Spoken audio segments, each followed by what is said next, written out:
निर्वैर अकाल मूरत अजूनी सैभं गुर प्रसाद।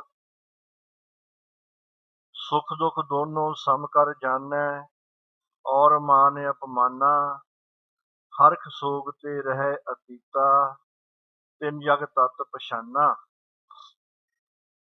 सर्ब जियां सिर लेख तुराहू, बिन लेखै नहीं कोई जियो। आप अलेख कुदरत कर देखै, हुक्म चलाए सोई जियो। सहंसर दान दे इंद्र रवाया, परशुराम रोवै घर आया। अजै सो रोवै भीखिया खाए, ऐसी दरगह मिलै सजाए। रोवै राम निकाला भया, सीता लक्ष्मण बिछड़ गया।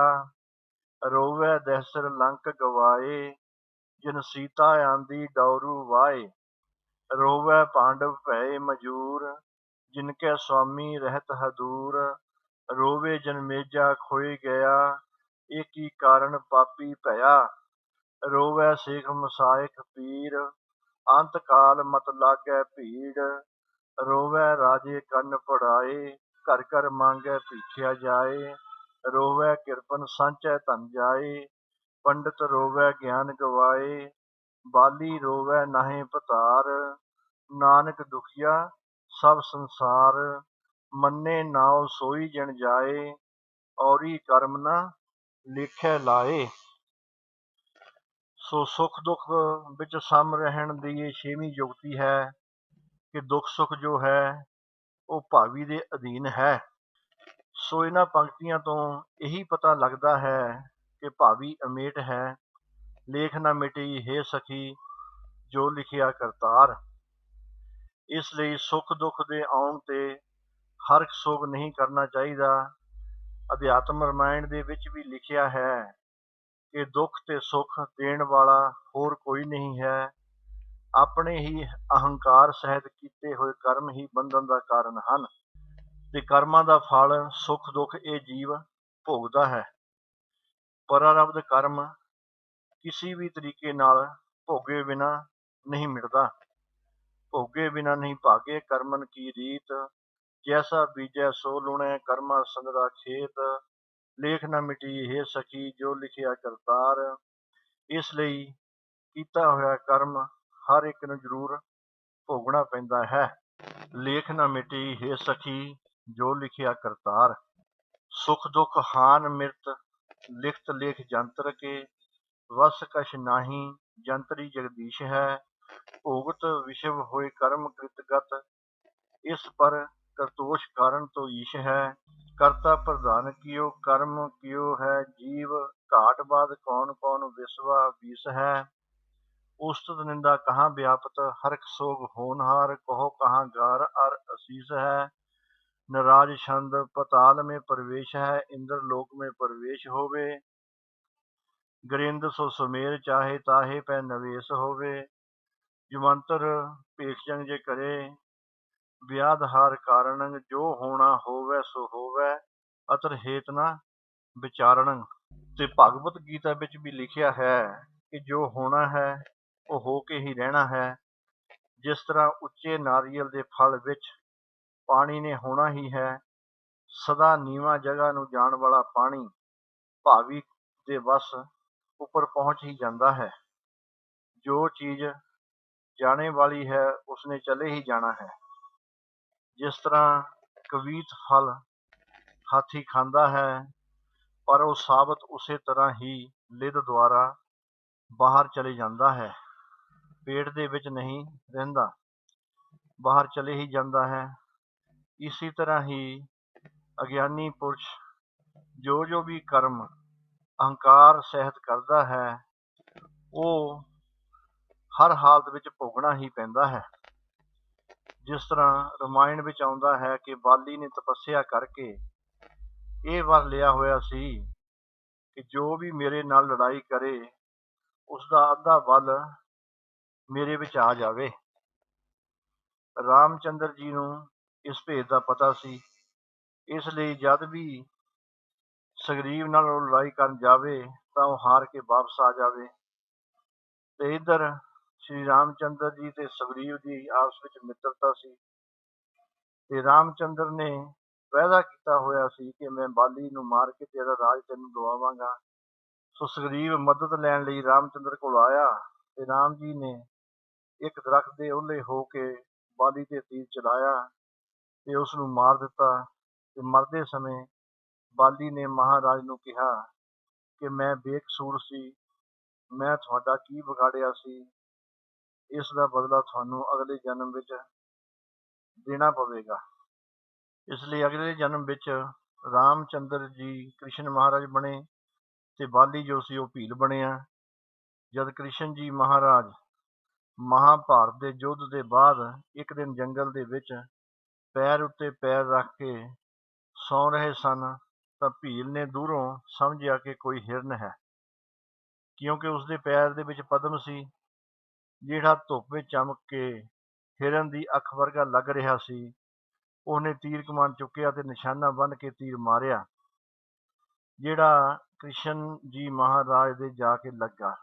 ਜਦ ਭੀਲ ਆਪਣਾ ਸ਼ਿਕਾਰ ਚੁੱਕਣ ਆਇਆ ਤਾਂ ਉਹਨੂੰ ਆਪਣੀ ਭਿਅੰਕਰ ਭੁੱਲ ਦਾ ਪਤਾ ਲੱਗਾ ਤੇ ਉਹ ਦੋਵੇਂ ਹੱਥ ਜੋੜ ਕੇ ਕ੍ਰਿਸ਼ਨ ਜੀ ਮਹਾਰਾਜ ਤੋਂ ਆਪਣੇ ਘੋਰ ਪਾਪ ਦੀ ਖਿਮਾ ਮੰਗਣ ਲੱਗਾ। ਉਸ ਸਮੇਂ ਕ੍ਰਿਸ਼ਨ ਜੀ ਮਹਾਰਾਜ ਨੇ ਉਹਨੂੰ ਪਿਛਲੇ ਜਨਮ ਦੀ ਸਾਰੀ ਘਟਨਾ ਸੁਣਾਈ ਤੇ ਸਮਝਾਇਆ ਕਿ ਇਸ ਵਿੱਚ ਤੇਰਾ ਕੋਈ ਵੀ ਦੋਸ਼ ਨਹੀਂ ਹੈ, ਇਹ ਇਸੇ ਤਰ੍ਹਾਂ ਹੀ ਹੋਣਾ ਸੀ। ਉਹਨਾਂ ਨੂੰ ਆਪਣੇ ਕਰਮਾਂ ਦੇ ਕਰਜ਼ੇ ਦਾ ਭੁਗਤਾਨ ਕਰਨਾ ਹੀ ਪੈਣਾ ਸੀ। ਸੋ ਕਰਮਾਂ ਦਾ ਕਾਨੂੰਨ ਅਟੱਲ ਹੈ, ਕੋਈ ਵੀ ਇਸ ਤੋਂ ਬਚ ਨਹੀਂ ਸਕਦਾ। ਅਵਤਾਰ ਵੀ ਅੱਜ ਤੱਕ ਨਹੀਂ ਬਚੇ। ਜੈਸਾ ਬੀਜੈ ਸੋ ਲੁਣੈ, ਕਰਮਾ ਸੁੰਦਰਾ ਖੇਤ, ਦੱਦੈ ਦੋਸ ਨ ਦੇਉ ਕਿਸੈ, ਦੋਸ ਕਰਮਾ ਆਪਣਿਆ, ਜੋ ਮੈਂ ਕੀਆ ਸੋ ਮੈਂ ਪਾਇਆ, ਦੋਸ ਨ ਦੀਜੈ ਅਵਰ ਜਨਾ। ਅਸੀਂ ਜੋ ਜੋ ਕਰਮ ਕਰਦੇ ਹਾਂ ਸਾਨੂੰ ਖੁਦ ਹੀ ਭੁਗਣੇ ਪੈਂਦੇ ਹਨ। ਇੱਕ ਵਾਰ ਧ੍ਰਿਤਰਾਸ਼ਟਰ ਨੇ ਕ੍ਰਿਸ਼ਨ ਭਗਵਾਨ ਨੂੰ ਪੁੱਛਿਆ ਕਿ ਮੈਂ ਅੰਨ੍ਹਾ ਕਿਉਂ ਹਾਂ। ਮੈਨੂੰ 100 ਜਨਮ ਦੀ ਖਬਰ ਹੈ, ਲੇਕਿਨ ਮੈਂ ਇਹਨਾਂ ਵਿੱਚ ਕੋਈ ਅਜਿਹਾ ਕਰਮ ਨਹੀਂ ਕੀਤਾ ਕਿ ਮੈਂ ਅੰਨ੍ਹਾ ਹੋਵਾਂ। ਉਹਨਾਂ ਨੇ ਸਿਰ ਉੱਤੇ ਹੱਥ ਰੱਖ ਕੇ ਕਿਹਾ, ਹੋਰ ਪਿੱਛੇ ਦੇਖ। ਜਦ ਵੇਖਿਆ ਤਾਂ 106ਵੇਂ ਜਨਮ ਦਾ ਉਹ ਕਰਮ ਨਿਕਲਿਆ। ਸੋ ਕਰਮਾਂ ਦਾ ਜਾਲ ਬੜਾ ਪੇਚੀਦਾ ਹੈ। ਕਰਮਾਂ ਦੇ ਜਾਲ ਤੋਂ ਨਿਕਲਣ ਲਈ ਸਿਰਫ ਇੱਕ ਪਰਮਾਤਮਾ ਦਾ ਨਾਮ ਹੀ ਹੈ। ਗੁਰ ਕਾ ਸ਼ਬਦ ਕਾਟੈ ਕੋਟ ਕਰਮ, ਗੁਰ ਸ਼ਬਦ ਦੀ ਕਮਾਈ ਕਰਨ ਨਾਲ ਕਰਮਾਂ ਦਾ ਬੋਝ ਇਸ ਤਰ੍ਹਾਂ ਖਤਮ ਹੋ ਜਾਂਦਾ ਹੈ ਜਿਸ ਤਰ੍ਹਾਂ ਰੂਹ ਦੇ ਪਹਾੜ ਨੂੰ ਇੱਕ ਚੰਗਿਆੜੀ ਸਾੜ ਕੇ ਰਾਖ ਕਰ ਦਿੰਦੀ ਹੈ। ਇਸ ਲਈ ਹਮੇਸ਼ਾ ਹੀ ਨਿਸ਼ਕਾਮ ਸ਼ੁਭ ਕਰਮ ਕਰਨੇ ਚਾਹੀਦੇ ਹਨ, ਤਾਂ ਹੀ ਕਰਮਾਂ ਦਾ ਬੋਝਾ ਖਾਲੀ ਰਹਿੰਦਾ ਹੈ ਤੇ ਸੁੱਖ ਪਾਈਦਾ ਹੈ। ਸੋ ਭਗਤ ਤਰਲੋਚਨ ਜੀ ਵੀ ਆਪਣੀ ਇਸਤਰੀ ਨੂੰ ਕਹਿੰਦੇ ਹਨ ਕਿ ਭਾਵੀ ਅਮੇਟ ਹੈ, ਸੁੱਖ ਦੁੱਖ ਜੋ ਮਿਲਦਾ ਹੈ ਉਹ ਆਪਣੇ ਕੀਤੇ ਹੋਏ ਕਰਮਾਂ ਦਾ ਹੀ ਮਿਲਦਾ ਹੈ। ਇਸ ਲਈ ਹਰਕ ਸੋਗ ਨਹੀਂ ਕਰਨਾ ਚਾਹੀਦਾ। ਸੋ ਭਗਤ ਤਰਲੋਚਨ ਜੀ ਕਹਿੰਦੇ ਹਨ, ਨਾਰਾਇਣ ਨਿੰਦਸ ਕਾਇ ਭੁੱਲੀ ਗਵਾਰੀ, ਦੋ ਕ੍ਰਿਤ ਸੋ ਕ੍ਰਿਤ ਥਾਰੋ ਕਰਮਰੀ ਰਹਾਓ, ਸੰਕਰਾ ਮਸਤਕ ਵਸਤਾ ਸੁਰਸਰੀ ਇਸਨਾਨ ਰੇ, ਕੁਲ ਜਨ ਮਦੇ ਮਿਲਿਓ ਸਾਰੰਗ ਪਾਨ ਰੇ, ਕਰਮ ਕਰ ਕਲੰਕ ਮਫੀਟਸਰੀ, ਵਿਸ਼ਵ ਕਾ ਦੀਪਕ ਸੁਆਮੀ ਤਾਂਚੇ ਸਵਾਰਥੀ, ਪੰਖੀ ਰਾਏ ਗਰੜ ਤਾਂਚੇ ਬਾਧਵਾ, ਕਰਮ ਕਰ ਅਰਨ ਪਿੰਗਲਾਰੀ, ਅਨਕ ਪਾਤਕ ਹਰਤਾ ਤ੍ਰੇ ਭਵਨ ਨਾਥਰੀ, ਤੀਰਥ ਤੀਰਥ ਭ੍ਰਮਤਾ ਲਹਿ ਨਾ ਪਾਰਰੀ, ਕਰਮ ਕਰ ਕਪਾਲ ਮਫੀਟਸਰੀ, ਅੰਮ੍ਰਿਤ ਸਸੀ ਤੇਨ ਲక్ష్ਮੀ, ਕਲਪਤਰ ਸਿਖਰ ਸੋ ਨਾਗਰ ਨਦੀ ਚੇ ਨਾਥੰ, ਕਰਮ ਕਰ ਖਾਰ ਮਫੀਟਸਰੀ, ਦਾਦੀ ਲੈ ਲੰਕਾ ਗੜ ਉਪਾੜੀ ਲੈ ਰਾਵਣ, ਵਣ ਸਲ ਵਿਸਲ ਆਣ ਤੋ ਖੀਲੇ ਹਰੀ, ਕਰਮ ਕਰ ਕਛੌਠੀ ਮਫੀਟਸਰੀ, ਪੂਰਬਲੋ ਕ੍ਰਿਤ ਕਰਮ ਨ ਮਿਟੈਰੀ, ਘਰ ਕੇਹਨ ਤਾਂਚੇ ਮੋਹਿ ਜਾਪੀ ਅਲੇ, ਰਾਮ ਚੇ ਨਾਮੰ ਬਦਤ ਤਰਲੋਚਨ ਰਾਮ ਜੀ।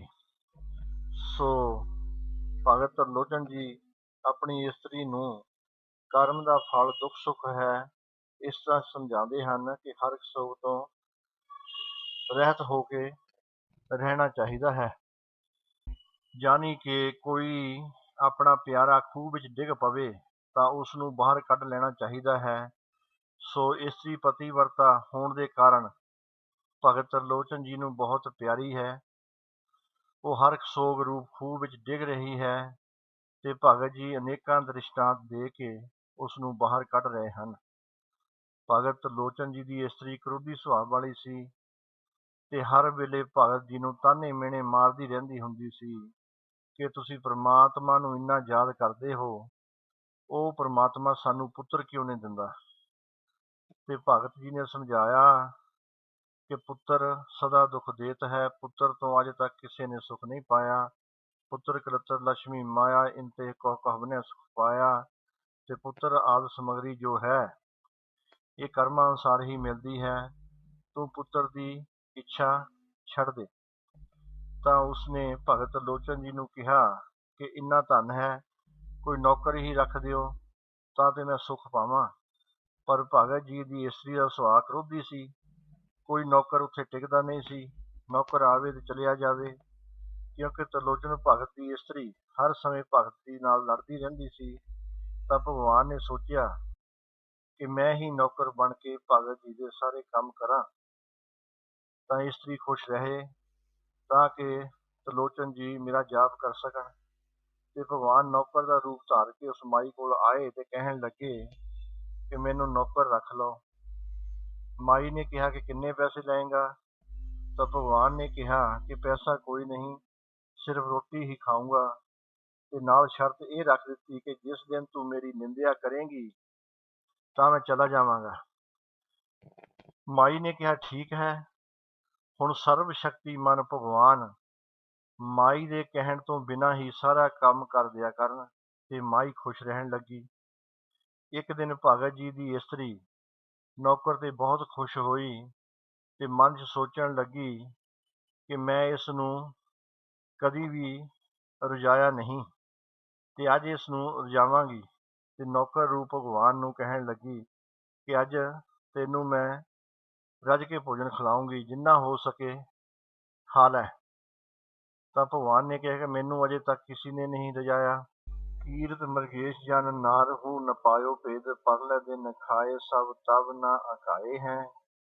शिव और विरंच पुन शकर हूँ ते आद लेके, सब ही सुर इन ही के पेट में समाये हैं। वेद अर पुराण नेत नेत ही पकारे जाको, सो दास भेख तार मेरे ग्रह आए हैं। होरी ती कहाँ जाने हर झूके खेलन को, कई बार ताता शिव नारद भुलाए हैं। ਇਸ ਤਰ੍ਹਾਂ ਪਤੀ ਨੇ ਬਹੁਤ ਸਮਝਾਇਆ ਵੀ, ਪਰ ਉਸਦੀ ਇਸਤਰੀ ਨਾ ਮੰਨੀ ਤੇ ਕਿਹਾ ਕਿ ਮੈਂ ਰਜਾ ਕੇ ਖਿਲਾਵਾਂਗੀ। ਭਗਵਾਨ ਨੇ ਆਪਣੇ ਵਿਰਾਟ ਸਰੂਪ ਦੇ ਵੀ ਕਈ ਇਸ਼ਾਰੇ ਕੀਤੇ, ਪਰ ਮਾਈ ਉਹਨਾਂ ਨੂੰ ਸਮਝੀ ਨਾ ਤੇ ਹੱਠ ਕੀਤਾ ਕਿ ਮੈਂ ਰੱਜ ਕੇ ਭੋਜਨ ਖਿਲਾਵਾਂਗੀ। ਤੇ ਮਾਈ ਨੇ 36 ਪ੍ਰਕਾਰ ਦੇ ਭੋਜਨ ਬਣਾਏ ਤੇ ਉਹ ਖਿਲਾਉਂਦੀ ਗਈ ਤੇ ਨੌਕਰ ਜਾਣੀ ਕਿ ਭਗਵਾਨ ਖਾਂਦੇ ਰਹੇ। ਭੋਜਨ ਪਰੋਸ ਪਰੋਸ ਕੇ ਮਾਈ ਥੱਕ ਗਈ ਤੇ ਲੱਗੀ ਨਿੰਦਿਆ ਕਰਨ। ਮਾਈ ਨੇ ਨਿੰਦਿਆ ਕਰਕੇ ਉਹ ਸ਼ਰਤ ਤੋੜ ਦਿੱਤੀ ਤੇ ਨੌਕਰ ਰੂਪੀ ਭਗਵਾਨ ਕਹਿੰਦੇ ਕਿ ਤੂੰ ਆਪਣੀ ਪ੍ਰਤਿੱਗਿਆ ਭੰਗ ਕਰ ਦਿੱਤੀ ਹੈ, ਮੈਂ ਹੁਣ ਚੱਲਦਾ ਹਾਂ। ਤੇ ਭਗਵਾਨ ਅੰਤਰ ਧਿਆਨ ਹੋ ਗਏ ਤੇ ਮਾਈ ਦੇ ਸਾਰੇ ਸੁੱਖ ਜਾਂਦੇ ਰਹੇ। ਹੁਣ ਭਗਤ ਜੀ ਦੀ ਇਸਤਰੀ ਪਹਿਲਾਂ ਨਾਲੋਂ ਵੀ ਜ਼ਿਆਦਾ ਨਿੰਦਿਆ ਕਰਨ ਲੱਗ ਪਈ। ਭਗਵਾਨ ਦੀ ਨਿੰਦਾ ਸੁਣ ਭਗਤ ਤਰਲੋਚਨ ਜੀ ਨੇ ਉਸ ਨੂੰ ਤਾੜ ਕੇ ਉਪਦੇਸ਼ ਕੀਤਾ ਕਿ ਹੇ ਮੂੜ ਇਸਤਰੀਏ, ਉਸਤਤ ਦੇ ਲਾਇਕ ਨਾਰਾਇਣ ਦੀ ਤੂੰ ਨਿੰਦਿਆ ਕਰਦੀ ਹੈ। ਉਸਤਤ ਕਰੈ ਅਨੇਕ ਜਨ, ਅੰਤ ਨ ਪਾਰਾ ਵਾਰ। ਨਾਨਕ ਰਚਨਾ ਪ੍ਰਭ ਰਚੀ, ਬਹੁਵਿਧ ਅਨੇਕ ਪ੍ਰਕਾਰ। ਕਬੀਰ ਸਾਤ ਸਮੁੰਦੈ ਮਸ ਕਰੋ, ਕਲਮ ਕਰੋ ਬਨਰਾਏ। ਵਸਦਾ ਕਾਗਜ਼ ਜੋ ਕਰੋ, ਹਰ ਜਸ ਲਿਖਣ ਨ ਜਾਏ। ਉਸਤਤ ਕਹਿਣ ਨ ਜਾਏ ਮੁਖੋ ਤੁਹਾਰੀਆ, ਮੋਹੀ ਦੇਖ ਦਰਸ ਨਾਨਕ ਬਲਿਹਾਰੀਆ। ਉਸਤਤ ਕਹਿਣ ਨ ਜਾਏ ਤੁਮਾਰੀ, ਕੌਣ ਕਹੇ ਤੂੰ ਕਦ ਕਾ। ਨਾਨਕ ਦਾਸ ਤਾਂ ਕਹਿ ਬਲਿਹਾਰੀ, ਨਾਮ ਮਿਲੇ ਨਾਮ ਹਰ ਨਿਮਕਾ। ਸੋ ਉਸਤਤ ਕਰਨੇ ਦੇ ਲਾਇਕ ਜੋ ਨਾਰਾਇਣ ਹੈ, ਤੂੰ ਉਸਦੀ ਨਿੰਦਿਆ ਕਰਦੀ ਹੈ। ਨਿੰਦਿਆ ਕਿਸੇ ਦੀ ਵੀ ਚੰਗੀ ਨਹੀਂ ਹੁੰਦੀ। ਨਿੰਦਾ ਭਲੀ ਕਿਸੇ ਕੀ ਨਾਹੀ, ਮਨਮੁਖ ਮੁਗਧ ਕਰਨ। ਮੂੰਹ ਕਾਲੇ ਤੇ ਨਿੰਦਕਾਂ, ਨਰਕੇ ਘੋਰ ਭਵਨ। ਇਸ ਤਰ੍ਹਾਂ ਦੇ ਬਚਨ ਸੁਣ ਕੇ ਪਰਮੇਸ਼ਰ ਦੀ ਉਸਤਤੀ ਕਰਨੀ ਚਾਹੀਦੀ ਹੈ ਤੇ ਤੂੰ ਨਿੰਦਿਆ ਕਰ ਰਹੀ ਹੈ। ਨਿੰਦਿਆ ਕਰਨ ਵਾਲਾ ਮਨਮੁਖ ਨਰਕਾਂ ਨੂੰ ਹੀ ਜਾਂਦਾ ਹੈ। ਤੇ ਤਰਲੋਚਨ ਭਗਤ ਦੀ ਇਸਤਰੀ ਕਹਿਣ ਲੱਗੀ, ਭਗਵਾਨ ਨੂੰ ਨਾ ਕਹਾਂ ਤਾਂ ਹੋਰ ਕਿਸ ਨੂੰ ਕਹਾਂ। ਨਾ ਪੁੱਤਰ ਦਿੰਦਾ ਹੈ, ਨਾ ਨੌਕਰ ਦਿੰਦਾ ਹੈ। ਤਾਂ ਭਗਤ ਜੀ ਨੇ ਕਿਹਾ, ਦੋਕ੍ਰਿਤ ਸੋਕ੍ਰਿਤ ਥਾਰੋ ਕਰਮਨੀ, ਜਾਣੇ ਜੋ ਦੁੱਖ ਸੁੱਖ ਹੈ ਤੇਰੇ ਹੀ ਕਰਮਾਂ ਦਾ ਫਲ ਹੈ।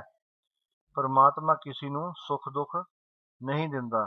ਤੇ ਭਗਤ ਜੀ ਨੇ ਆਪਣੀ ਇਸਤਰੀ ਨੂੰ ਕਿਹਾ ਕਿ ਅਗਿਆਨ ਦੇ ਕਾਰਨ ਹੀ ਤੂੰ ਇਹ ਕਹਿੰਦੀ ਹੈ ਕਿ ਦੁੱਖ ਸੁੱਖ ਪਰਮੇਸ਼ਰ ਦਿੰਦਾ ਹੈ, ਪਰ ਇਹ ਆਪਣਾ ਹੀ ਕੀਤਾ ਹੋਇਆ ਕਰਮ ਹੁੰਦਾ ਹੈ।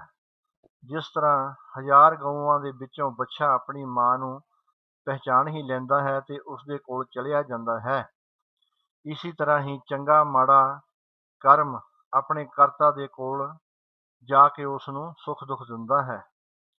ਜਿਸ ਤਰ੍ਹਾਂ ਮਨੁੱਖ ਦੀ ਛਾਂ ਉਸ ਦੇ ਨਾਲ ਹਮੇਸ਼ਾ ਰਹਿੰਦੀ ਹੈ, ਉਸੀ ਤਰ੍ਹਾਂ ਕਰਮ ਵੀ ਇਸ ਦੇ ਨਾਲ ਹੀ ਰਹਿੰਦੇ ਹਨ। ਭਗਤ ਤਰਲੋਚਨ ਜੀ ਆਪਣੀ ਇਸਤਰੀ ਨੂੰ ਕਹਿੰਦੇ ਹਨ, ਇਸੀ ਤਰ੍ਹਾਂ ਤੂੰ ਵੀ ਕਰਮ ਦਾ ਫਲ ਸਮਝ ਕੇ ਸ਼ਾਂਤ ਰਿਹਾ ਕਰ। ਤਾਂ ਇਸਤਰੀ ਨੇ ਹੱਥ ਜੋੜ ਕੇ ਭਗਤ ਜੀ ਨੂੰ ਕਿਹਾ ਕਿ ਤੁਸੀਂ ਕਹਿੰਦੇ ਹੋ ਕਿ ਕਰਮ ਦਾ ਫਲ ਅਮੇਟ ਹੈ, ਬਿਨਾਂ ਭੋਗੇ ਨਹੀਂ ਟਲਦਾ, ਕੀ ਦੇਵਤਿਆਂ ਨੂੰ ਵੀ ਫਲ ਭੋਗਣਾ ਪੈਂਦਾ ਹੈ? ਤਾਂ ਭਗਤ ਜੀ ਉੱਤਰ ਦਿੰਦੇ ਹਨ ਕਿ ਪਸ਼ੂ ਪੰਛੀ ਜੜ ਚੇਤਨ ਭਗਤ ਈਸ਼ਵਰ ਕੋਟੀ ਵਿੱਚ ਸਥਿਤ ਦੇਵਤਿਆਂ ਨੂੰ ਵੀ ਕਰਮ ਦਾ ਫਲ ਭੋਗਣਾ ਪੈਂਦਾ ਹੈ। ਚਿੱਤ ਚਾਹੁੰਦਾ ਕਰਾਂ ਮੈਂ ਬਾਦਸ਼ਾਹੀ, ਕਿਸਮਤ ਆਖਦੀ ਕਰਾਂ ਫਕੀਰ ਤੈਨੂੰ। ਚਿੱਤ ਚਾਹੁੰਦਾ ਖੁਸ਼ੀ ਹਮੇਸ਼ ਦੇਖਾਂ, ਕਿਸਮਤ ਆਖਦੀ ਕਰਾਂ ਦਿਲਗੀਰ ਤੈਨੂੰ। ਚਿੱਤ ਚਾਹੁੰਦਾ ਵਿੱਚ ਆਕਾਸ਼ ਉਡਸਾਂ, ਕਿਸਮਤ ਆਖਦੀ ਮਾਰਾਂ ਮੈਂ ਹੇਠ ਤੈਨੂੰ।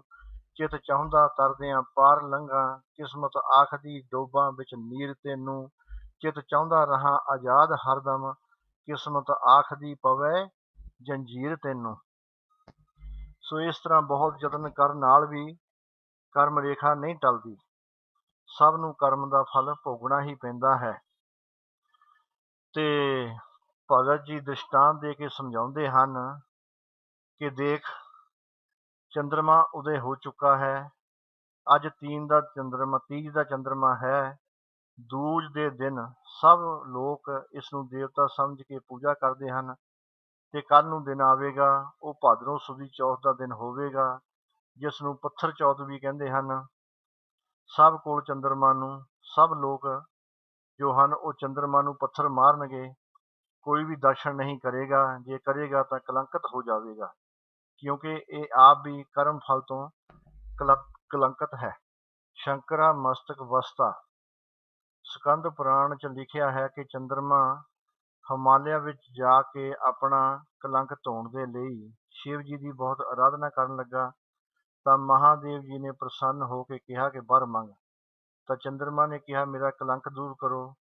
ਤਾਂ ਸ਼ਿਵ ਜੀ ਨੇ ਕਿਹਾ ਕਿ ਮੈਂ ਪਰਾਰਬਧ ਦੂਰ ਨਹੀਂ ਕਰ ਸਕਦਾ, ਤੂੰ ਕੁਝ ਹੋਰ ਮੰਗ ਲੈ। ਤਾਂ ਚੰਦਰਮਾ ਨੇ ਕਿਹਾ ਕਿ ਆਪਣੇ ਮਸਤਕ ਵਿੱਚ ਮੈਨੂੰ ਨਿਵਾਸ ਦਿਓ। ਤਾਂ ਉਸ ਦਿਨ ਤੋਂ ਚੰਦਰਮਾ ਦੁਤੀਆ ਦਾ ਚੰਦਰਮਾ ਹੋ ਕੇ ਸ਼ਿਵ ਜੀ ਦੇ ਮਸਤਕ 'ਚ ਰਹਿਣ ਲੱਗਾ।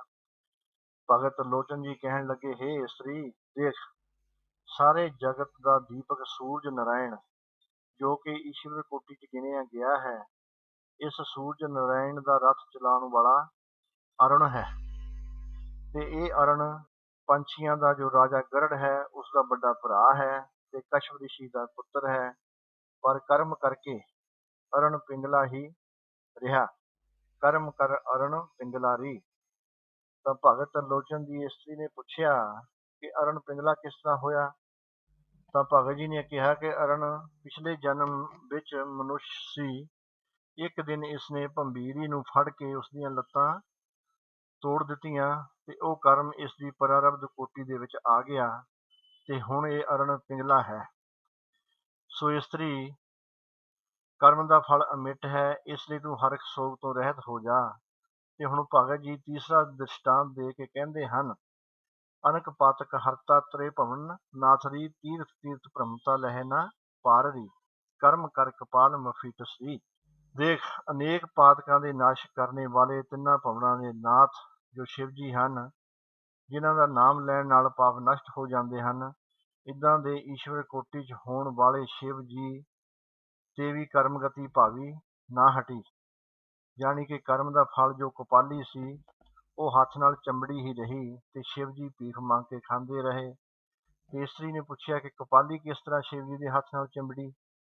ਤਾਂ ਭਗਤ ਤਰਲੋਚਨ ਜੀ ਕਹਿੰਦੇ ਹਨ, ਇੱਕ ਸਮੇਂ ਬ੍ਰਹਮਾ ਜੀ ਆਪਣੀ ਹੀ ਕੰਨਿਆ, ਜਿਸ ਦਾ ਨਾਮ ਸਤਰੂਪਾ ਸੀ, ਕਾਮ ਦ੍ਰਿਸ਼ਟੀ ਨਾਲ ਦੇਖਣ ਲੱਗੇ ਤੇ ਕੰਨਿਆ ਸਮਝ ਗਈ ਤੇ ਮੁਖ ਦੂਸਰੇ ਪਾਸੇ ਕਰ ਲਿਆ। ਤਾਂ ਬ੍ਰਹਮਾ ਨੇ ਸ਼ਕਤੀ ਨਾਲ ਦੂਸਰਾ ਮੁਖ ਬਣਾ ਲਿਆ ਤੇ ਦੇਖਣ ਲੱਗਾ। ਕੰਨਿਆ ਤੀਸਰੇ ਪਾਸੇ ਹੋ ਗਈ ਤਾਂ ਬ੍ਰਹਮਾ ਨੇ ਤੀਸਰਾ ਮੁਖ ਬਣਾ ਲਿਆ। ਕੰਨਿਆ ਚੌਥੀ ਦਿਸ਼ਾ ਵੱਲ ਹੋ ਗਈ ਤਾਂ ਬ੍ਰਹਮਾ ਨੇ ਚੌਥਾ ਮੁਖ ਬਣਾ ਲਿਆ। ਤਾਂ ਕੰਨਿਆ ਆਕਾਸ਼ ਵਿੱਚ ਉੜਨ ਲੱਗੀ ਤਾਂ ਬ੍ਰਹਮਾ ਨੇ ਪੰਜਵਾਂ ਮੁਖ ਬਣਾ ਲਿਆ। ਇਹ ਸਾਰੀ ਦਸ਼ਾ ਦੇਖ ਕੇ ਸ਼ਿਵ ਜੀ ਨੂੰ ਕ੍ਰੋਧ ਆਇਆ ਤੇ ਤਰਸ਼ੂਲ ਨਾਲ ਬ੍ਰਹਮਾ ਜੀ ਦਾ ਪੰਜਵਾਂ ਸਿਰ ਕੱਟ ਦਿੱਤਾ। ਤਾਂ ਉਹ ਸਿਰ ਜਾਣੀ ਕਪਾਲੀ ਹੱਥ ਨਾਲ ਚਿੰਬੜ ਗਈ। ਉਹ ਕਰਮ ਦਾ ਫਲ ਕਪਾਲੀ ਨਾ ਹਟੀ। ਤੀਰਥ ਤੀਰਥ ਭ੍ਰਮਤਾ ਲਹਿ ਨਾ ਪਾਰਰੀ। ਅਨੇਕ ਤੀਰਥਾਂ ਤੇ ਭਰਮ ਕਰਨ ਨਾਲ ਵੀ ਉਹ ਕਪਾਲੀ ਨਾ ਹਟੀ। ਤਾਂ ਤੇ ਤਰਲੋਚਨ ਜੀ ਆਪਣੀ ਇਸਤਰੀ ਨੂੰ ਕਹਿੰਦੇ ਹਨ ਕਿ ਭਾਵੀ ਜੋ ਹੈ ਅਮੇਟ ਹੈ। ਇਹ ਮੇਰੀ ਪਤਨੀ ਦੇਖ, ਵਰਣ ਦੇਵ ਦਾ ਸਰੂਪ ਸਮੁੰਦਰ ਹੈ, ਜਿਸ ਦੇ ਦੇਵਤੇ ਦੈਂਤ ਸਭ ਮਿੱਤਰ ਸਨ। ਪਰ ਜਿਸ ਵੇਲੇ ਸਮੁੰਦਰ ਤੇ ਬਿਪਤਾ ਪਈ ਤਾਂ ਕਿਸੇ ਨੇ ਵੀ ਉਸਦਾ ਸਾਥ ਨਾ ਦਿੱਤਾ, ਸਹਾਇਤਾ ਉਸਦੀ ਨਹੀਂ ਕੀਤੀ। ਤਾਂ ਇਸਤਰੀ ਨੇ ਪੁੱਛਿਆ ਕਿ ਸਮੁੰਦਰ ਨੇ ਕਿਹੜਾ ਪਾਪ ਕੀਤਾ। ਤਾਂ ਤਰਲੋਚਨ ਜੀ ਕਹਿੰਦੇ ਹਨ ਕਿ ਪਹਿਲਾਂ ਸਮੁੰਦਰ ਮਿੱਠਾ ਸੀ। ਸਭ ਰਿਸ਼ੀ ਮੁਨੀ ਤਪਸਵੀ ਮਹਾਤਮਾ ਸਮੁੰਦਰ ਦੇ ਕਿਨਾਰੇ ਰਹਿੰਦੇ ਸਨ। ਸਮੁੰਦਰ ਨੇ ਸਾਰਿਆਂ ਨਾਲ ਮਿੱਤਰਤਾ ਕਰ ਲਈ। ਉਸ ਨੂੰ ਹੰਕਾਰ ਹੋ ਗਿਆ ਕਿ ਦੇਖਾਂ ਇਹ ਭਜਨ ਵੀ ਕਰਦੇ ਹਨ ਕਿ ਸਿਰਫ ਮੇਰੇ ਤਟ ਤੇ ਆਏ ਯਾਤਰੂਆਂ ਕੋਲੋਂ ਕੁਝ ਨਾ ਕੁਝ ਲੈ ਕੇ ਖਾਂਦੇ ਰਹਿੰਦੇ ਹਨ। ਇਹ ਵਿਚਾਰ ਕਰਕੇ ਅੱਧੀ ਰਾਤ ਨੂੰ ਆਪਣੀ ਮਰਿਆਦਾ ਤੋੜ ਸਭ ਰਿਸ਼ੀਆਂ ਦੀਆਂ ਝੋਪੜੀਆਂ ਹਰਾ ਕੇ ਲੈ ਗਿਆ ਤੇ ਕਈ ਰਿਸ਼ੀ ਵੀ ਮਰ ਗਏ ਤੇ ਬਾਕੀ ਬਚੇ ਰਿਸ਼ੀਆਂ ਨੇ ਵੀ ਬੜੇ ਦੁੱਖ ਪਾਏ। ਤੇ ਦੂਸਰੇ ਦਿਨ ਫਿਰ ਆਪਣੀ ਮਰਿਆਦਾ 'ਚ ਆ ਗਿਆ ਤਾਂ ਰਿਸ਼ੀਆਂ ਮੁਨੀਆਂ ਨੇ ਅੰਤਰ ਧਿਆਨ ਹੋ ਕੇ ਦੇਖਿਆ ਕਿ ਸਮੁੰਦਰ ਅਹੰਕਾਰੀ ਹੋ ਗਿਆ ਹੈ, ਇਸ ਦਾ ਹੰਕਾਰ ਤੋੜਨਾ ਚਾਹੀਦਾ ਹੈ। ਤਾਂ ਅਗਸਤ ਮੁਨੀ ਜੀ, ਜੋ ਕਿ ਵਿਰਾਟ ਭਗਵਾਨ ਦੇ ਉਪਾਸ਼ਕ ਸਨ, ਉਹਨਾਂ ਨੇ 2.5 ਚੁੜੀਆਂ 'ਚ ਸਾਰਾ ਸਮੁੰਦਰ ਪੀ ਲਿਆ। ਸਮੁੰਦਰ ਸੁੱਕ ਗਿਆ। ਹੁਣ ਪਾਣੀ 'ਚ ਰਹਿਣ ਵਾਲੀਆਂ 42 ਲੱਖ ਜੂਨੀਆਂ ਤੜਫ ਤੜਫ ਕੇ ਮਰ ਲੱਗੀਆਂ। ਤਾਂ ਸਮੁੰਦਰ ਨੇ ਸਾਰੇ ਦੇਵਤਿਆਂ ਤੋਂ ਮਦਦ ਮੰਗੀ ਤਾਂ ਸਭ ਨੇ ਇਹੀ ਕਿਹਾ ਕਿ ਅਗਸਤ ਮੁਨੀ ਕੋਲੋਂ ਹੀ ਮਾਫੀ ਮੰਗ। ਤੇ ਉਸਨੇ ਅਗਸਤ ਮੁਨੀ ਕੋਲੋਂ ਮਾਫੀ ਮੰਗੀ ਤਾਂ ਮੁਨੀ ਨੇ ਪਿਸ਼ਾਬ ਰਾਹੀਂ ਪੀਤਾ ਜਲ ਬਾਹਰ ਕੱਢਿਆ ਤਾਂ ਪਾਣੀ ਸਾਰਾ ਖਾਰਾ ਹੋ ਗਿਆ। ਸਮੁੰਦਰ ਨੇ ਵਿਸ਼ਨੂੰ ਭਗਵਾਨ ਸਮੇਤ ਸਾਰਿਆਂ ਨੂੰ ਕਿਹਾ ਕਿ ਖਾਰਾ ਪਾਣੀ ਮਿੱਠਾ ਕਰੋ। ਤਾਂ ਸਭ ਨੇ ਜਵਾਬ ਦੇ ਦਿੱਤਾ ਤੇ ਕਿਹਾ, ਅਸੀਂ ਅਸਮਰਥ ਹਾਂ, ਇਹ ਤੇਰਾ ਪ੍ਰਾਰਬਧ ਕਰਮ ਬਣ ਚੁੱਕਾ ਹੈ, ਹੁਣ ਤੂੰ ਖਾਰਾ ਹੀ ਰਹਿ। ਬਹੁਤ ਮਿੰਨਤਾਂ ਕੀਤੀਆਂ ਤਾਂ ਉਹਨਾਂ ਕਿਹਾ ਕਿ ਤੂੰ ਸੰਤ ਦਰੋਹੀ ਹੈ, ਅਸੀਂ ਕੁਝ ਨਹੀਂ ਕਰ ਸਕਦੇ। ਸੰਤ ਕੈ ਦੂਖਨ ਤੇਜ ਸਭ ਜਾਏ, ਸੰਤ ਕੈ ਦੂਖਨ ਨੀਚ ਨਿਚਾਏ, ਸੰਤ ਕਾ ਨਿੰਦਕ ਮਹਾ ਅਤਤਾਈ, ਸੰਤ ਕਾ ਨਿੰਦਕ ਖਿਨ ਟਿਕਨ ਨ ਪਾਈ, ਸੰਤ ਕਾ ਨਿੰਦਕ ਮਹਾ ਹਥਿਆਰਾ, ਸੰਤ ਕਾ ਨਿੰਦਕ ਪਰਮੇਸ਼ਰ ਮਾਰਾ। ਸੋ ਇਸ ਤਰ੍ਹਾਂ ਸਭ ਨੇ ਜਵਾਬ ਦੇ ਦਿੱਤਾ ਤੇ ਸਮੁੰਦਰ ਦਾ ਪਾਣੀ ਹੁਣ ਤੱਕ ਖਾਰਾ ਹੀ ਹੈ। ਜਾਂ ਤੇ ਭਾਵੀ ਜੋ ਹੈ ਉਹ ਮੇਟ ਹੈ, ਭਾਵੀ ਦੇ ਹੀ ਅਧੀਨ ਸੁੱਖ ਦੁੱਖ ਹਨ, ਇਸ ਤਰ੍ਹਾਂ ਤੂੰ ਜਾਣ। ਫਿਰ ਅਗਲਾ ਦ੍ਰਿਸ਼ਟਾਂਤ ਦੇ ਕੇ ਤਰਲੋਚਨ ਜੀ ਆਪਣੀ ਇਸਤਰੀ ਨੂੰ ਸਮਝਾਉਂਦੇ ਹਨ। ਦਾਦੀ ਲੈ ਲੰਕਾ ਗੜ ਉਪਾੜੀ ਲੈ ਰਾਵਣ, ਵਨ ਸਲ ਵਿਸਲ ਆਨ ਤੋਖੀ ਲੈ ਹਰੀ, ਕਰਮ ਕਰ ਕਛੌਟੀ ਮਫੀ ਟਸਰੀ। ਤੇ ਹੇ ਇਸਤਰੀ, ਹਨੂਮਾਨ ਜੀ ਜੋ ਰਾਮ ਜੀ ਦੇ ਅਨੰਨ ਸੇਵਕ ਸਨ, ਉਹਨਾਂ ਤੇ ਵੀ ਭਾਵੀ ਭਾਰੀ ਰਹੀ। ਬਸ ਇੱਕ ਕਪੀਨ ਹੀ ਉਸਦੇ ਹਿੱਸੇ ਵਿੱਚ ਆਈ ਤਾਂ ਭਾਵੀ ਅਮੇਟ ਹੈ, ਕਿਉਂਕਿ ਪਹਿਲੇ ਜਨਮ 'ਚ ਹਨੂਮਾਨ ਜੀ ਨੇ ਜਿੱਥੇ ਤਪਸਵੀ ਇਸ਼ਨਾਨ ਕਰਦੇ ਹੁੰਦੇ ਸਨ, ਉਹਨਾਂ ਦੇ ਕੱਪੜੇ ਉਠਾ ਕੇ ਲੈ ਜਾਂਦਾ ਸੀ ਤੇ ਇੱਕ ਰਿਸ਼ੀ ਨੇ ਉਸਨੂੰ ਸ਼ਰਾਪ ਦਿੱਤਾ ਕਿ ਜਿਸ ਤਰ੍ਹਾਂ ਮੇਰੇ ਇੱਕ ਕਪੀਨ ਹੀ ਰਹਿ ਗਈ ਹੈ, ਅਗਲੇ ਜਨਮ 'ਚ ਤੇਰੇ ਨਾਲ ਵੀ ਇਸ ਤਰ੍ਹਾਂ ਹੀ ਹੋਵੇਗਾ। ਸੋ ਉਸੇ ਤਰ੍ਹਾਂ ਹੀ ਹੋਇਆ ਇਸ ਤਰ੍ਹਾਂ ਭਗਤ ਲੋਚਨ ਜੀ ਆਪਣੀ ਇਸਤਰੀ ਨੂੰ ਸਮਝਾਉਂਦੇ ਹਨ ਕਿ ਕਰਮ ਫਲ ਜੋ ਹੈ ਅਮੇਟ ਹੈ, ਤਾਂ ਉਸ ਨੂੰ ਸ਼ਾਂਤ ਕੀਤਾ ਤੇ ਉਹ ਸੁੱਖ ਦੁੱਖ ਕਰਮ ਦੇ ਅਧੀਨ ਹਨ, ਇਹ ਜਾਣ ਕੇ ਹਰ ਸੁੱਖ ਤੋਂ ਰਹਿਤ ਹੋ ਗਈ। ਇਸ ਲਈ ਜੋ ਹੋਣਾ ਹੈ ਉਹ ਹੋ ਕੇ ਹੀ ਰਹਿਣਾ ਹੈ। ਜੇਕਰ ਭਾਵੀ ਨੂੰ ਕੋਈ ਬਦਲ ਸਕਦਾ ਹੁੰਦਾ ਤਾਂ ਸਤਯੁਗ ਵਿੱਚ ਰਾਜਾ ਨਲ, ਤ੍ਰੇਤੇ ਵਿੱਚ ਰਾਮਚੰਦਰ ਜੀ ਤੇ ਦੁਆਪਰ ਵਿੱਚ ਯੁਧਿਸ਼ਟਰ ਆਦਿ ਰਾਜਾ ਦੁੱਖ ਨਾ ਪਾਉਂਦੇ। ਮਹਾਰਾਜ ਵੀ ਗੁਰਬਾਣੀ ਵਿੱਚ ਲਿਖਿਆ ਹੈ, ਸਹੰਸਰ ਦਾਨ ਦੇ ਇੰਦਰ ਰਵਾਇਆ, ਪਰਸਰਾਮ ਰੋਵੈ ਘਰ ਆਇਆ, ਅਜੈਸ ਰੋਵੈ ਭੀਖਿਆ ਖਾਏ, ਐਸੀ ਦਰਗਹਿ ਮਿਲੈ ਸਿਰਜਾਏ। ਰੋਵੈ ਰਾਮ ਨਿਕਾਲਾ ਭਇਆ, ਸੀਤਾ ਲਖਮਣ ਵਿਛੜ ਗਿਆ, ਰੋਵੇ ਦਸ਼ਰਥ ਲੰਕ ਗਵਾਏ, ਜਨ ਸੀਤਾ ਆਂਦੀ ਦੌੜੂ ਵਾਏ। ਰੋਵੈ ਪਾਂਡਵ ਭਏ ਮਜੂਰ, ਜਿਨ ਕੇ ਸੁਆਮੀ ਰਹਿਤ ਹਦੂਰ, ਰੋਵੇ ਜਨਮੇਜਾ ਖੋਏ ਗਿਆ, ਏਕੀ ਕਾਰਨ ਪਾਪੀ ਭਇਆ। ਰੋਵੈ ਸੇਗ ਮਸਾਇਕ ਪੀਰ, ਅੰਤ ਕਾਲ ਮਤ ਲਾਗੈ ਭੀੜ, ਰੋਵੈ ਰਾਜੇ ਕੰਨ ਪੜਾਏ, ਘਰ ਘਰ ਮੰਗੈ ਭੀਖਿਆ ਜਾਏ। ਰੋਵੈ ਕਿਰਪਨ ਸੰਚੈ ਧਨ ਜਾਏ, ਪੰਡਤ ਰੋਵੈ ਗਿਆਨ ਗਵਾਏ, ਬਾਲੀ ਰੋਵੈ ਨਾਹੀਂ ਪਤਾਰ, ਨਾਨਕ ਦੁਖੀਆ ਸਭ ਸੰਸਾਰ। ਮੰਨੇ ਨਾਉ ਸੋਈ ਜਨ ਜਾਏ, ਔਰੀ ਕਰਮ ਨਾ ਲੇਖੈ ਲਾਏ। ਸੋ ਇਸ ਸ਼ਬਦ ਵਿੱਚ ਜਿਨ੍ਹਾਂ ਜਿਨ੍ਹਾਂ ਦੇ ਵੀ ਨਾਮ ਆਏ ਹਨ, ਸਭ ਨੇ ਦੁੱਖ ਪਾਇਆ, ਕੋਈ ਵੀ ਭਾਵੀ ਨੂੰ ਨਾ ਮਿਟਾ ਸਕਿਆ। ਸੋ ਦੁੱਖ ਸੁੱਖ ਵਿੱਚ ਇਸ ਤਰ੍ਹਾਂ ਰਹਿਣਾ ਚਾਹੀਦਾ ਹੈ ਜਿਸ ਤਰ੍ਹਾਂ ਭਾਈ ਭਿਖਾਰੀ ਜੀ ਰਹੇ। ਸਭ ਕੁਝ ਪਤਾ ਹੋਣ ਤੇ ਵੀ ਉਹਨਾਂ ਨੇ ਕੁਝ ਨਹੀਂ ਕੀਤਾ। ਉਹ ਜਾਣਦੇ ਸਨ ਕਿ ਭਾਵੀ ਅਮੇਟ ਹੈ, ਜੋ ਹੋਣਾ ਹੈ ਉਹ ਹੋ ਕੇ ਹੀ ਰਹਿਣਾ ਹੈ, ਤੇ ਸਦਾ ਹਰ ਸੋਗ ਵਿੱਚ ਉਹ ਇੱਕੋ ਜਿਹਾ ਰਹਿੰਦੇ ਸਨ। ਤਾਂ ਤੇ ਹੇ ਇਸਤਰੀ, ਤੂੰ ਵੀ ਸੁੱਖ ਦੁੱਖ ਦੇ ਵਿੱਚ ਸਮ ਰਿਹਾ ਕਰ, ਇੱਕੋ ਜਿਹੀ ਰਿਹਾ ਕਰ। ਖੇਤ ਸਰੀਰ ਜੋ ਬੀਜਿਆ, ਸੋ ਅੰਤ ਖਲੋਤਾ ਆਏ। ਸੋ ਇਸ ਸਰੀਰ ਵਿੱਚ ਜੋ ਵੀ ਬੀਜਿਆ ਹੈ ਉਹੀ ਪ੍ਰਫੁੱਲਤ ਹੋਣਾ ਹੈ। ਤੇ ਅੱਜ ਅਸੀਂ ਦੁਖੀ ਹਾਂ ਤਾਂ ਆਪਣੇ ਹੀ ਕੀਤੇ ਹੋਏ ਮਾੜੇ ਕਰਮਾਂ ਕਰਕੇ, ਤੇ ਜੇ ਸੁਖੀ ਹਾਂ ਤਾਂ ਆਪਣੇ ਹੀ ਇਸ ਜਨਮ ਦੇ ਜਾਂ ਪਿਛਲੇ ਜਨਮ ਦੇ ਕੀਤੇ ਹੋਏ ਪੁੰਨਾਂ ਦੇ ਕਰਕੇ। ਬਿਨਾਂ ਕਾਰਨ ਤੋਂ ਕਾਰਜ ਨਹੀਂ ਹੁੰਦਾ, ਇਹ ਉਪਨਿਸ਼ਦਾਂ ਵਿੱਚ ਲਿਖਿਆ ਹੋਇਆ ਹੈ। ਸੋ ਮਨੁੱਖਾਂ ਦੇ ਵਿੱਚ ਹੀ ਬੁੱਧੀ ਹੈ ਕਿ ਸਤ ਸੰਗਤ ਕਰੀਏ ਤੇ ਗੁਰੂ ਦੇ ਲੜ ਲੱਗ ਨਾਮ ਜਪ ਕੇ ਸਦਾ ਲਈ ਸੁਖੀ ਹੋ ਸਕੀਏ। ਨਹੀਂ ਤਾਂ ਕੰਡੇ ਹੀ ਕੰਡੇ ਹਨ, ਕੰਡਿਆਂ ਦਾ ਹੀ ਜੰਗਲ ਹੈ, ਤੇ ਉਸ ਦੇ ਵਿੱਚੋਂ ਖੁਦ ਵੀ ਨਿਕਲਣਾ ਮੁਸ਼ਕਲ ਹੋ ਜਾਂਦਾ ਹੈ। ਇਸੀ ਤਰ੍ਹਾਂ ਸਾਡੇ ਵਿੱਚ ਜੋ ਮਾੜੇ ਸੰਸਕਾਰ ਹਨ, ਮਾੜੇ ਕਰਮ ਹਨ, ਉਹ ਸਤ ਸੰਗਤ ਵਿੱਚ ਜਾ ਗੁਰੂ ਦੇ ਲੜ ਲੱਗ ਨਾਮ ਜਪ ਕੇ ਕੱਟੇ ਜਾ ਸਕਦੇ ਹਨ, ਤੇ ਸਦਾ ਲਈ ਸੁਖੀ ਹੋ ਸਕਦੇ ਹਾਂ। ਸੋ ਇਹ ਸਭ ਦੁੱਖ ਸੁੱਖ ਆਪਣੇ ਹੀ ਕੀਤੇ ਹੋਏ ਕਰਮਾਂ ਦਾ ਫਲ ਹੈ, ਜੋ ਅਮੇਟ ਹੈ। ਇਸ ਲਈ ਸੁੱਖ ਦੁੱਖ ਕਰਮਾਂ ਦੇ ਅਧੀਨ ਹਨ, ਇਹ ਸੋਚ ਕੇ ਕਦੇ ਵੀ ਹਰਖ ਸੋਗ ਨਹੀਂ ਕਰਨਾ ਚਾਹੀਦਾ। ਸੁੱਖ ਦੁੱਖ ਦੋਨੋਂ ਸਮ ਕਰ ਜਾਣੈ, ਔਰ ਮਾਨ ਅਪਮਾਨਾ, ਹਰਖ ਸੋਗ ਤੇ ਰਹਿ ਅਤੀਤਾ, ਤਿਨ ਜਗ ਤਤ ਪਛਾਨਾ। ਜੇ ਕੋਈ ਭੁੱਲ ਹੋਵੇ ਤਾਂ ਮਾਫ਼ ਕਰਨਾ ਜੀ। ਗਿਆਨ ਧਿਆਨ ਕਿਛ ਕਰਮ ਨਾ ਜਾਣਾ,